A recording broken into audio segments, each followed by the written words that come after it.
عشان ما تتفاجئش. البدء في تنفيذ الإجراءات الحكومية الصارمة بالبلاد ابتداء من اليوم الأحد. السلام عليكم ورحمة الله تعالى وبركاته. أهلا وسهلا بكم.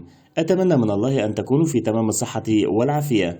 قبل أن أبدأ من فضلك اضغط لايك للفيديو واشترك في القناة من العلامة الحمراء أسفل الفيديو حتى يصلكم كل جديد. ترأس الدكتور مصطفى مدبولي رئيس مجلس الوزراء اليوم الأحد اجتماع اللجنة العليا لإدارة أزمة فيروس كورونا بمشاركة عدد من الوزراء والمسؤولين عبر تقنية الفيديو كونفرنس.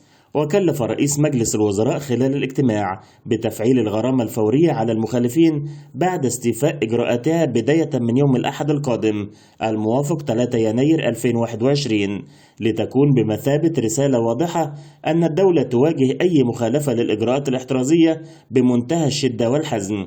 وتم الاتفاق على أن تكون الغرامة الفورية للأفراد الذين لا يطبقون الإجراءات الاحترازية ولا يرتدون الكمامة، حيث ستحصل غرامة فورية قيمتها 50 جنيه، وفي حالة الامتناع عن السداد سيتم تحويل المخالف فورا للنيابة المختصة لاتخاذ ما يلزم بشأنه.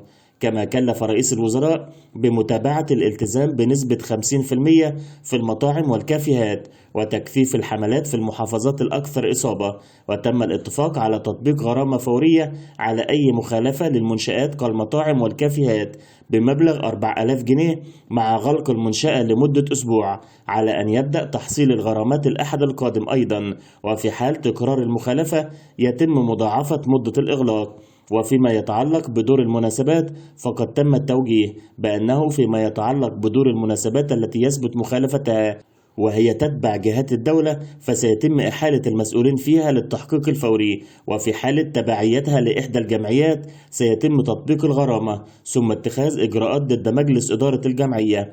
كما تم خلال الاجتماع التأكيد على تأمين أكبر حجم من اسطوانات الأكسجين لتكون متاحة لمن يحتاجها من المصابين، والتأكيد كذلك على توافر كل الأدوية الخاصة ببروتوكولات علاج فيروس كورونا والمستلزمات الطبية في كل المستشفيات وكذا في الصيدليات الخاصة، ومناشدة المواطنين عدم تخزين الأدوية حتى يجدها من يحتاجها، خاصة أنها متوافرة.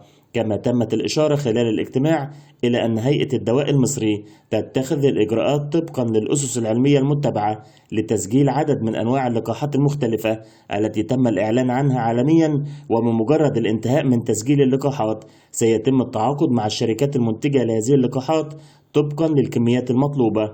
وفي الوقت نفسه تتولى وزارة الصحة والداخلية تجهيز الترتيبات والإجراءات التي سيتم من خلالها تطعيم المواطنين باللقاح طبقا للمعايير التي حددتها وزارة الصحة.